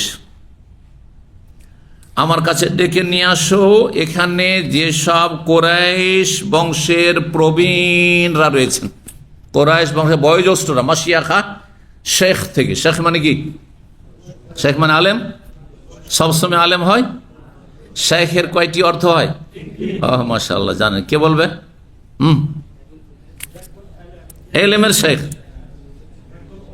হ্যাঁ, আমার বয়সের শেখ, শেখুল মাল, পয়সার শেখ। ইন্ডিয়াতে আরব দেশ থেকে গেলে বলছে অমুক শেখ এসছে, মানে ধনকু পয়সাওয়ালা এসছে, কথা বুঝতে পারছেন? দুবাই পয়সাওয়ালাদেরকে শেখ বলা হয়। আচ্ছা, আর আরব দেশে আবার দামাম, ওই যে হারাজ মার্কেটে যেখানে সেকেন্ড হ্যান্ড গাড়ি, ওখানে আবার আর এক শেখ আছে, ওটা 4 নম্বর শেখ, জানেন কি বলে? শেখুল মারাজ। ওরা রেট লাগায়, আপনার ওই অ্যাক্সিডেন্টাল গাড়ি রেট লাগায়, যে আগে গাড়ির দাম কত ছিল এখন ছিল, ওদেরকে শেখুল মারাজ। দেখতাম যে একজনেরও দাড়ি নেই, একজনেরও দাড়ি নেই, সব শেখুল মারাজ। তো এই জন্য শেখ মানে ভাববেন না যে এলেমওয়ালা শেখ। এলেমওয়ালা শেখ অল্প বয়সে এলেমওয়ালা, যদি যথেষ্ট এলেম, আবার যাকে তাকে শেখ নাই।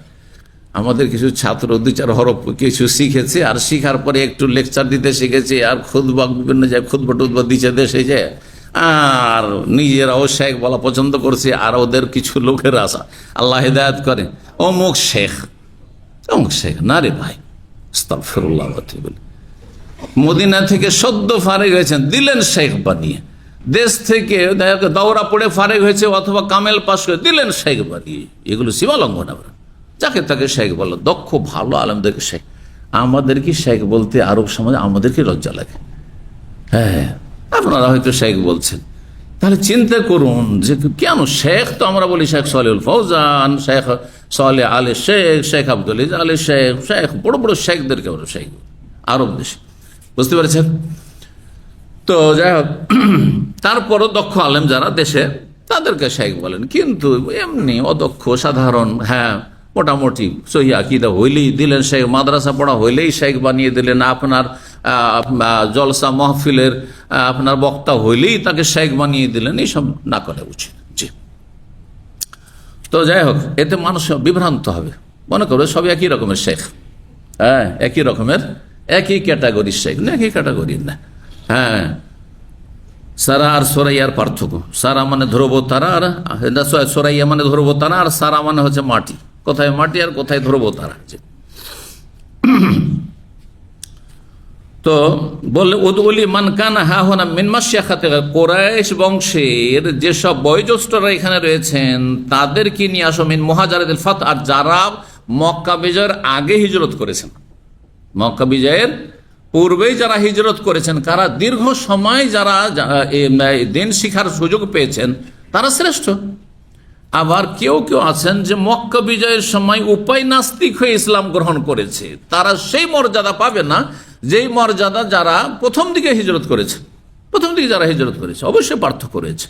যার যত বেশি ইসলামের ক্ষেত্রে এহসান অবদান রয়েছে বা অংশগ্রহণ রয়েছে, সেই হিসেবে মর্যাদা নির্ণয় হবে। জি, তো ডাকতে বললেন ওদেরকে। ফাদাউতুহুম, ইবনে আব্বাস বলছেন আমি তাদেরকে ডাকলাম। ফালাম ইয়াখতালিফ মিনহুম আলাইহি রাজুলান, কিন্তু এদের যখন এই তৃতীয় দলকে ডাকা হলো পরামর্শ নেওয়ার জন্য, তাদের 2 জনও ভিন্ন মত পোষণ করলেন না, কোনো ইখতিলাফ নেই। এখন সবাই একবার এক বাক্যে একটি পরামর্শ দিলেন, পরামর্শ কি ছিল?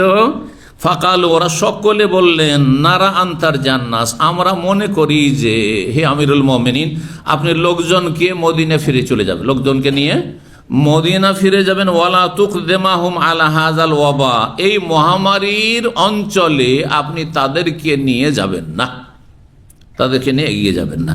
ফানাদা ওমর ফিন নাস, তখন ওমর রাদিয়াল্লাহু তাআলা জনগণের মাঝে ঘোষণা করলেন। তাহলে অনেক লোকজন সাথে ছিলেন, অনেক লোকজন সাথে ছিলেন, ছড়িয়ে ছিটিয়ে আছে, তাদের মাঝে ঘোষণা করে দিলেন, ইন্নী মুসাব্বিহুন আলা জাহরিন, আমি আগামীকাল সকালে সকালে আমার বাহনের পিঠে আরোহণ করে মদিনা রওনা দেব। মুসাব্বিহুন মানে আমি সকালে উঠেই আমি উটের পিঠে চাপবো। ফাসবিহু আলাইহি, তোমরা উটের পিঠে চেপে সকালে সকালে বেরিয়ে পড়ো মদিনার উদ্দেশ্যে। ফাকাল আবু উবাইদা বিন জাররাহ, আবু উবাইদা বিন জাররাহ চেনেন তো তাকে? হ্যাঁ, আবু উবাইদা বিন জাররাহ কে ছিলেন? 10 জন জান্নাতের সুসংবাদ প্রাপ্ত যে সাহাবায়ে কেরাম, সুনানে তিরমিজির হাদিস আছে, তাদের অন্যতম তিনিও ছিলেন। এবং রাসূলুল্লাহ তার প্রশংসায় বলেছেন, লিকুল্লি উম্মাতিন আমিন, প্রত্যেক উম্মতের বিশিষ্ট জন রয়েছেন, মানে বিশ্বস্ত জন রয়েছেন। আর আমার উম্মতের বিশ্বস্ত হচ্ছেন, বিশ্বস্ত তো সব সাহাবায়ে কেরাম, কিন্তু এক একজন এক একটি গুণে অনন্য হয়ে যান। গুণ এক একটি গুণ এক একজন মধ্যে খুব বেশি থাকে। জি, তো ও আমিন হাযিহিল উম্মাহ আবু উবাইদা বিন জাররাহ। তো আবু উবাইদা বিন জাররাহ বললেন, তিনি একটি কথা বলে ফেলেন ওইখানে আমিরুল মুমিনিনকে, যেটি আমিরুল মুমিনিন সামনে আপত্তিকর ছিল কথাটি, কিন্তু তিনি তার ধারণায়, মানুষ তো তার ধারণায় তিনি বলে, তার সংশয় যে পালাবেন কেন এখান থেকে, বা ঘুরে যাবেন কেন এখান থেকে। আফিরানা মিন কাদারিল্লাহ, হে আমিরুল মুমিনিন, আল্লাহর তকদির থেকে কি পালাতে চাচ্ছেন নাকি? আপনি তকদিরে যদি বিশ্বাস থাকে, অনেকে এই ধরনের তকদিরে যদি থাকে তাহলে কি আর বাঁচবো? আর তকদিরে যদি এই কলেরা মহামারী না থাকে তাহলে কি আক্রান্ত হব? যাই হবে তাই হবে, যাবো না, না এরকম বলা উচিত নয়। যেখানে মহামারী আছে যাবেন না আপনি। তকদিরে আছে না আছে আমার তো জানা নেই, সেজন্য ঝুঁকিপূর্ণ জায়গায় যাবেন, ভালো গাড়িতে চালাতে জানেন না। তকদিরে যদি অ্যাক্সিডেন্ট থাকে তো পাকা ড্রাইভারও তো অ্যাক্সিডেন্ট করে দিচ্ছে, তো আমি কাঁচা ড্রাইভার হইলেই কি হবে, দিলাম গাড়ি চালিয়ে, চলবে না, না, না। তো বলছেন না ফেরার মিন কাদারিল্লাহ, আপনি কি আল্লাহর তকদির থেকে পালাতে চাচ্ছেন? ফাকাল ওমর, ওমর তখন বললেন, লাউ গায়রুকা কালা ইয়া আবু উবাইদা, হে আবু উবাইদা, এই কথাটি তোমার জন্য শোভা পায় না, তোমার ছাড়া অন্য কেউ যদি বলতো তাহলে মানানসই হইত, তুমি কি করে এই কথাটি বললে? সবার জন্য সব কথা, সব কাজ শোভা পায় না, তুমি বললে এই কথা। নাম শোনো, উত্তর শোনেন, আমিরুল মুমিনিন উত্তর শোনেন। তাহলে একজন আলেম চাইতে আর একজন আলেম যে দক্ষ হয় এর বাস্তব প্রমাণ। আবু উবাইদাও আলেম সাহাবী, ফকিহ সাহাবী, কিন্তু আমিরুল ওমর তার চাইতে বেশি বড় আলেম ফকিহ সাহাবী। জি, বলছেন শোনো তোমার কথার উত্তর, নাফিরু মিন কাদারিল্লাহ ইলা কাদারিল্লাহ। আমরা আল্লাহর এক তকদির থেকে আল্লাহ আর এক তকদিরের দিকে পলায়ন করছি। মানে আমরা যাচ্ছিলাম সামদেশের উদ্দেশ্যে, এটি এই তকদিরে ছিল, এখন এখান থেকে এত দূর পৌঁছার পরে আবার যে ফিরে চলে যাচ্ছে মদিনার উদ্দেশ্যে, এটিও আর একটি আল্লাহর তকদির, যেদিকে আমরা যাচ্ছি, যেটা করছি সেটা আল্লাহ তকদির।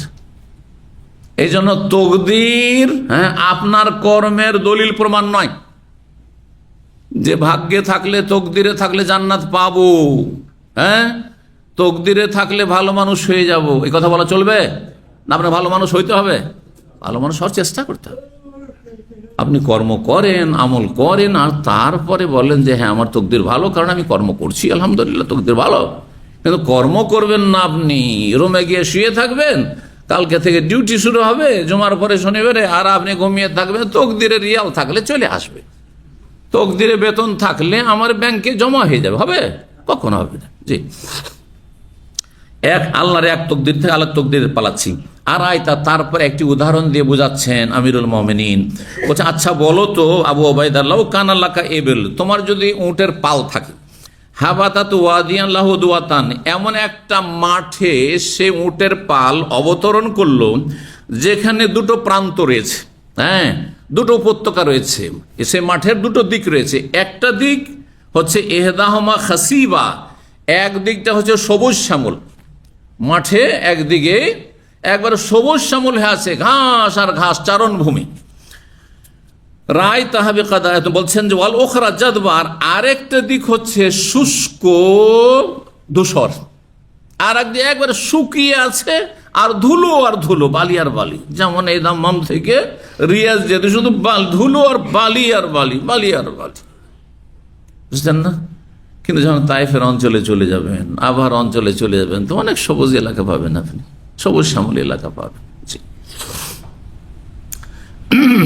তো দুটো, একটা মাঠের দুটো দিক, একদিকটা সবুজ শ্যামল, আর এক দিকটা হচ্ছে শুষ্ক হয়ে আছে, কোনো পানিও নেই আর সেখানে কোনো ঘাস পাতর নেই। তো তুমি এখন উটের পালকে তুমি কেউ শুষ্ক এলাকায় নিয়ে যাবে, ধূসর এলাকায় ধুলো বালিতে চড়াবে, না সবুজ শ্যামল এলাকায় ঘাস চারণভূমিতে চড়াবে? জি, তোমার কর্ম ভালো করতে হবে তোমাকে। আলাইসাইন রায় তাল খাসমাত রায় তাহবে কাদারিল্লাহ। আচ্ছা বলো তো, তুমি যদি সেই সবুজ শ্যামল এলাকায় যদি বা মাঠে যদি চড়াও, সেটিও রায় তাহবে কাদারিল্লাহ, তাহলে সেখানে চড়ালে তুমি তোমার উটকে, ওয়াইন রায় তাল জাদবাতা, আর তোমার উটের পালকে যদি চড়াতে নিয়ে চলে গেলে তুমি শুষ্ক ধূসর এলাকায়, ধুলোবালির এলাকায়, মরুভূমি এলাকায়, রায় তাহবে কাদার, সেটা আল্লাহর তকদিরে। তো তোমার তো দুটো অপশন আছে, যে আমি শুষ্ক এই মরুভূমির ময়দানে আমি উটকে আমি চড়াই, অথবা আমি দেখছি চোখের সামনে যে সবুজ শ্যামল আছে সেদিকে চড়াই। তো আমরা দেখলাম যে এই দিকটা আমাদের অনুকূলে নয়, সামনে, সুতরাং মদিনা ফিরে চলে গেলাম, যেটা আমার অনুকূলে, আমাদের অনুকূলে, সেদিকে চলে গেলাম, অসুবিধাটা কোথায়? আলা ফাজা আব্দুর রহমান বিন, বাস এই কথাগুলি শেষ হয়েছে কথোপকথন। হ্যাঁ, আর সংশয় নিরসন হঠাৎ করে আব্দুর রহমান বিন অপ্রখ্যাত তাবেঈ, না প্রখ্যাত সাহাবী, হ্যাঁ, তিনিও এই 10 জন জান্নাতে সুসংবাদ প্রাপ্ত সাহাবায়ে কেরামের অন্যতম। তাহলে কয়জনের নাম চলে আসলো এই হাদিসে? 3 জন। কে কে? ওমর আর আবু উবাইদা ইবনে জাররাহ কথা আসলো, হ্যাঁ, আর হ্যাঁ আব্দুর রহমান আউফের কথা। তার আগের হাদিসে আরেকজন কথা আসলো, সাদ বিন ওয়াক্কাসের কথা চলে আসলো। 4 জন হয়ে গেল এইদিকে, আর 4 জন খলিফা হয়ে গেল, 8 জন হয়ে গেল, বাকি থাকে 2 জন শুধু, তাই না? ব্যাস, সেই 2 জন কে হইতে পারে? জুবাইর বিন আওয়াম, সাঈদ ইবনে যায়েদ ইবনে আমর, ওই যে 4 জন খলিফার মধ্যে একজন এখানে ওমর চলে এসেছে, সেজন্য জুবাইর বিন আওয়াম বাকি থাকলো। আর কে বাকি থাকলো? সাঈদ ইবনে যায়েদ ইবনে আমর ইবনে নুফাইল, আর হ্যাঁ তালহা বিন ওবাইদুল্লাহ, এই হচ্ছে 10 জন জান্নাতের সুসংবাদ প্রাপ্ত। সুবহানাল্লাহ। দুনিয়াতে চলাফেরা করছেন, আর রাসূলুল্লাহ তাদের সম্পর্কে বলছে আবু বকরিন ফিল জান্নাতি, ওমর ফিল জান্নাতি, ওসমান ফিল জান্নাতি, আলীউন ফিল জান্নাতি, তালহা ফিল জান্নাতি, জুবাইর ফিল জান্নাহ। সুবহানাল্লাহ আল হাদিস। আল্লাহু আকবার।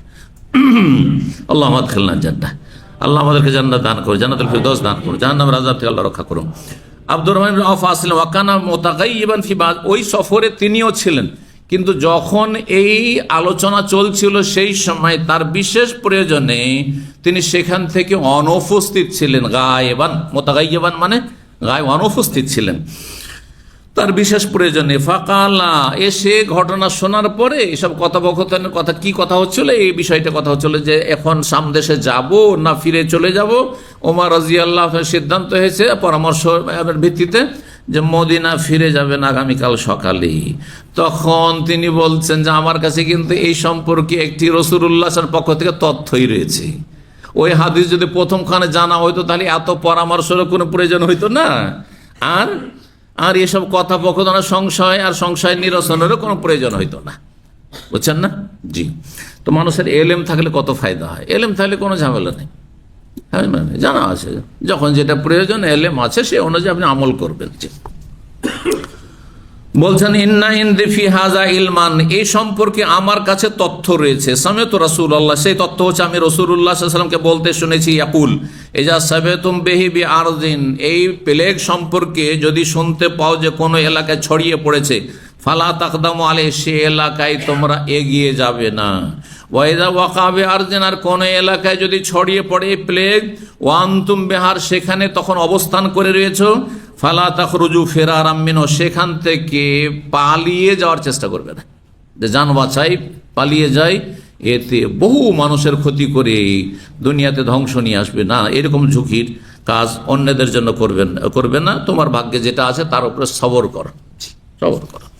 5730 নম্বর হাদিস বর্ণনা করছেন আব্দুল্লাহ বিন আমর রাদিয়াল্লাহু তাআলা, তিনি বলছেন আন্না ওমর খারাজা শাম, ওমর রাদিয়াল্লাহু শাম দেশের উদ্দেশ্যে বের হলে ফালাম্মা কানাবে সার্ক নামক স্থানে যখন পৌঁছিলেন, আগের হাদিসেরই কিছু কথা অতিরিক্ত রয়েছে, বালাগাও তার কাছে সংবাদ পৌঁছলো যে আন্নাল ওয়াবা কাদ ওয়াকা বিশ-শাম, শাম দেশে মহামারী ছড়িয়ে পড়েছে। ফা আখবার আব্দুর রহমান নওফ, সংক্ষেপ করে আব্দুর রহমান নওফ তাকে জানাইলেন যে আন্না রাসূলুল্লাহ সাল্লাল্লাহু আলাইহি ওয়াসাল্লাম, রাসূলুল্লাহ সাল্লাল্লাহু আলাইহি ওয়াসাল্লাম এই হাদিস বলে যে যা সামিতুম বিহি বিআরজিন, এ তাউন প্লেগ মহামারী সম্পর্কে যদি কোনো এলাকায় শুনতে পাওয়া যে ছড়িয়ে পড়ে, ফালা তাকদম আলাইহি, সেই এলাকায় তোমরা কদম রাখবে না। ওয়াইদা ওয়াকা বিআরজিন বিহার, কোনো এলাকায় অবস্থান করছে সেখানে যদি এই প্লেগ ছড়িয়ে পড়ে, ফালা তাখরুজু ফিরারাম মিনহু, সেখান থেকে পালায়ন করবে না। 5731 নম্বর হাদিস বর্ণনা করছেন আবু হুরায়রা রাদিয়াল্লাহু তাআলা আনহু, তিনি বলেন কালা রাসূলুল্লাহ সাল্লাল্লাহু আলাইহি ওয়াসাল্লাম, রাসূলুল্লাহ বলেন লা ইয়াদখুলুল মাদিনাতাল মাসিহু ওয়াল তাউন, মদিনায় মাসিহ মানে মাসিহুদ দাজ্জাল, মাসিহ মানে কি সব সময়, মাসিহ মানে সবসময় মাসিহুদ দাজ্জাল হয়। মাসিহ যেমন দাজ্জালকে বলা হয় মাসিহুদ দাজ্জাল, হাদিস আছে না দুয়ার হাদিসে, ওয়াউযু বিকা মিনাল মাসিহুদ দাজ্জাল, তেমনি ঈসা আলাইহিস সালামকে আল্লাহ কি বলেছে আল মাসিহ ইবনে মারিয়াম, তাই না? তো মাসিহ দুইজন, আর দুইজনে কত পার্থক্য, আসমান জমিনের পার্থক্য, সুবহানাল্লাহ। তো দুইজনই মাসিহ, কিন্তু মাসিহ দুই ভাগে বিভক্ত, ভালো করে শুনে রাখেন কথাটি। একটি হচ্ছে মাসিহুল হুদা, আরেকটি হচ্ছে মাসিহুল দলালা।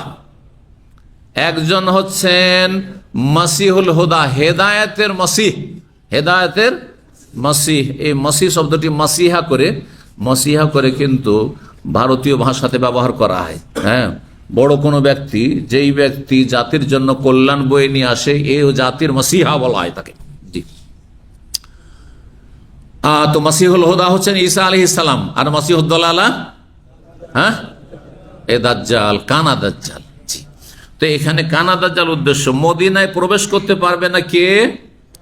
মাসিহুদ দাজ্জাল, এই কানা দাজ্জাল। ওয়ালা তাউন, আর প্লেগ প্রবেশ করবে না, প্লেগ কখনো, প্লেগের এই মহামারী কখনো মদিনায় ছড়াবে না।